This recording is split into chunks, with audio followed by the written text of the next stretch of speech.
Hello friends, welcome to Cinebuster. ये है पठान के बियॉन्ड साइंस सीन्स का पार्ट 2 वीडियो। तो जल्दी से बिना किसी देरी के ये पार्ट 2 वीडियो चालू करते हैं।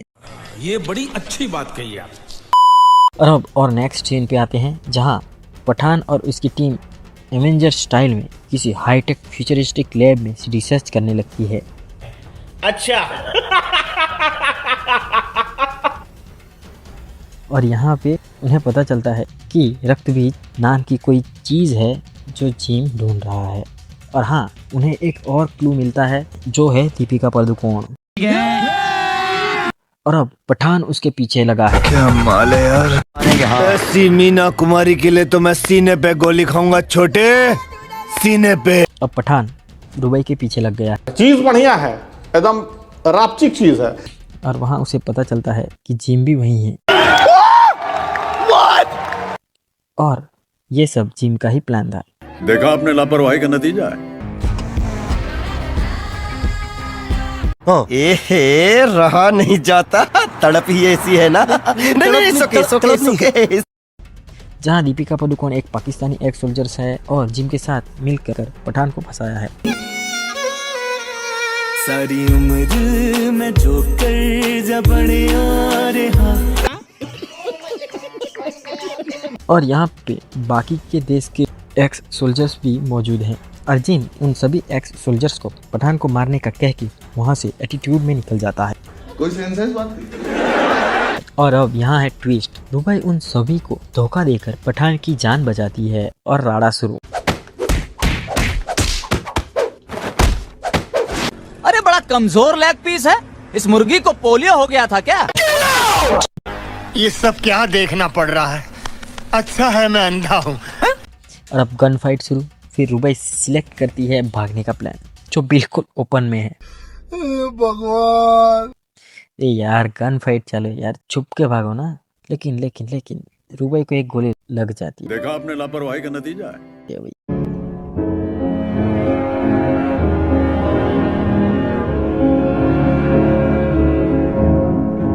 मतलब ऐसी गोली को देख के भाई पठान पिघल जाता है वहाँ। और वो गुस्से में ऐसे बैठकर गोली चला रहा है। मतलब सामने से इतनी सारी गोलियां चल रही हैं, फिर भी कैसे? अभी मैं गाली नहीं दे सकता। नहीं, गाली नहीं देना। अब फैमिली देखती है, वरना मैं ऐसे गाली दूं, ऐसे गाली दूं ना। और फिर स्टाइल में रुबई का हाथ पकड़कर वहाँ से निकल जाते हैं। लगता है क्या? ये क्या बक रहे हो मादरचोद? लेकिन अब आप ये बोलोगे कि ये तो प्लान था जिम और रुबई का पठान को फंसाने के लिए। लेकिन पठान एक सोल्जर है और एक एजेंट भी है। वो इतना इंटेलिजेंट है तो उसे पता चल जाना चाहिए था कि रुबई ने अकेले ही इन सभी एक्स सोल्जर्स को कैसे हरा दिया। बात तो सही है। Wait a minute. Who are you?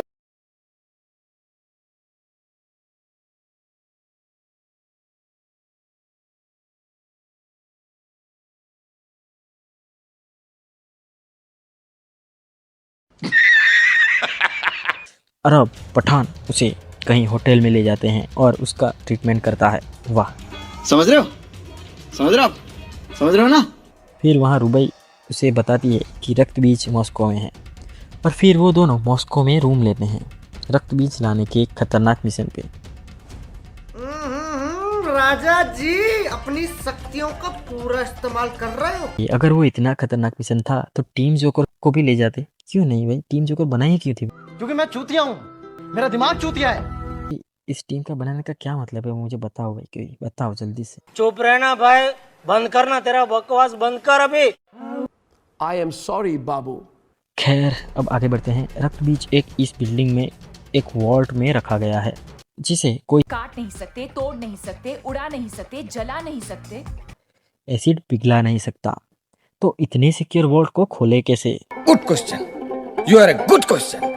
तो इसे खोलने के लिए ताले और चाबी दोनों की जरूरत होगी। बट ताला वॉल्ट से 12 किलोमीटर दूर है और चाबी वॉल्ट से 16 किलोमीटर दूर है। और सबसे बेस्ट पार्ट ये है कि ताला और चाबी वॉल्ट से ऑपोजिट डायरेक्शन में है। लेकिन एक और बेस्ट पार्ट, ताला और चाबी चुराने के बाद उनको 10 मिनट के अंदर पहुंचना होगा। तो बहुत कम टाइम है रे, कम से कम 30 साल का तो टाइम दे रही है। और अब वो किसी तरह ताला और चाबी चुराने के लिए फिंगरप्रिंट हासिल कर लेते हैं और फिर वो भेस बदल कर उनके ऑफिस जाते हैं। सच में कौन से एंगल से ये सेम लग रहा है भाई। फिर वो लोग ताला और चाबी निकल लेते हैं और फिर उन लोगों को 10 मिनट के अंदर वॉल्ट तक पहुंचना भी है। लेकिन ये क्या, इसी बीच उन्होंने कपड़े बदल लिए हैं यार।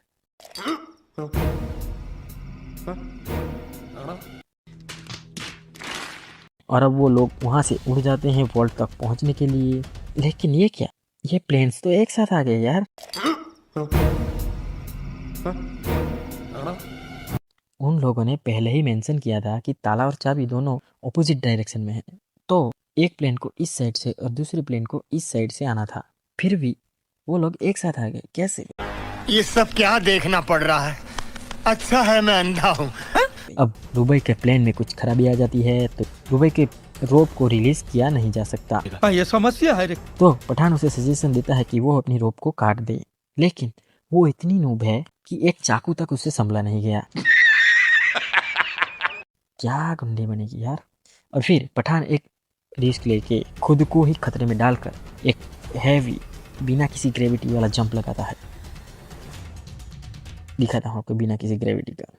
ये देखो, मतलब सीधे वो किसी जमीन पे, मतलब किसी ठोस चीज पे लैंड कर रहा है ऐसा दिख रहा है ना। तू समझा? हाँ। नहीं तू समझा नहीं। और फिर पठान रोप को काट देता है और फिर वो क्रैश लैंडिंग करते हुए इस बिल्डिंग पे आ जाते हैं। और अब वो लोग वॉल्ट तक पहुंच गए हैं। अब उनके पास सिर्फ 1 मिनट बचा है रक बीच को उठाकर बाहर निकलने के लिए। ये तो साला होना ही था।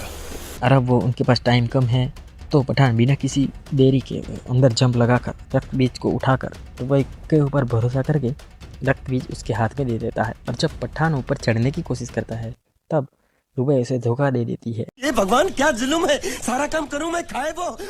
और वो पाइप को जलाकर काट देती है भाई। ये तो साला होना ही था। मैं बोला था लड़की का चक्कर में मत तो पड़ो।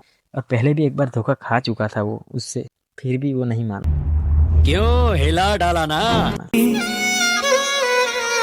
सारी उम्र में जो कर जब आ रहा। खत्म हो गया भैया मैटर। अब रशियंस ने पठान को पकड़ लिया है और बहुत टॉर्चर भी कर रहे हैं। ये तो साला होना ही था। फिर यहाँ उनकी चीफ आती है तो वो भी मना कर देती है कि वो इसके साथ नहीं है। ये भगवान क्या जुल्म है। भाई पठान का डील टूट गया।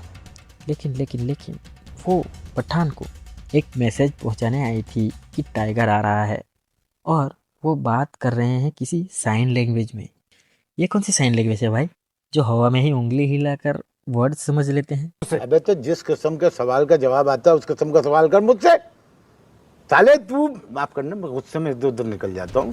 खैर, अब पठान और दूसरे कैदियों को ट्रेन के जरिए कहीं ले जाया जा रहा है। यहाँ पे सबकी हथकड़ी खोलते हैं पर पठान की ही हथकड़ी नहीं खोलते। ये भगवान क्या जुल्म है। और एक डब्बे में उन लोगों को अकेला छोड़ दिया जाता है। अरे पर वो लोग नहीं जानते हैं वो पठान है भाई।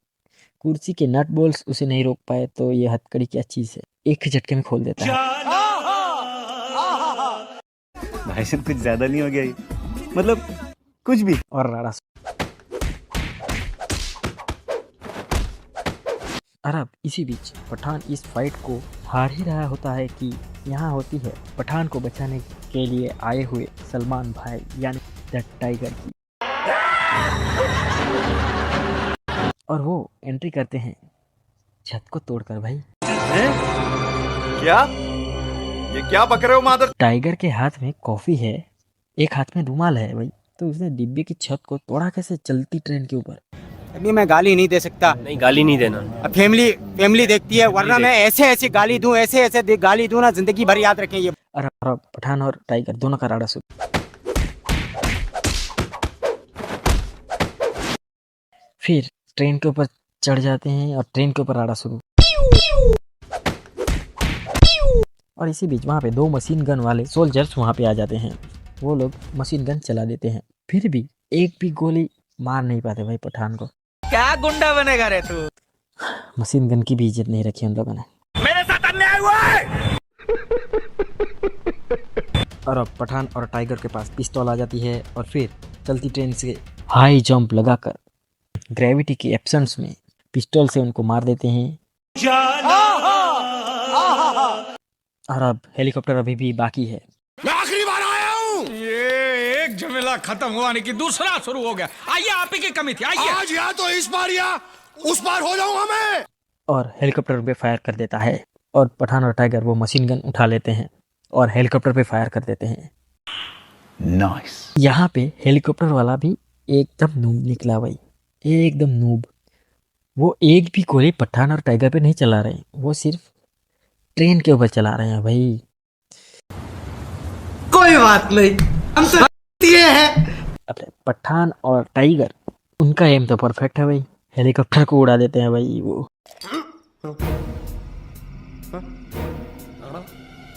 हेलीकॉप्टर उनको साथ में लेकर जाने वाला होता है, वो सीधा क्रैश लैंडिंग करता है ट्रेन की पटरी के ऊपर। तेरी माँ की माँ का ये क्या हो गया?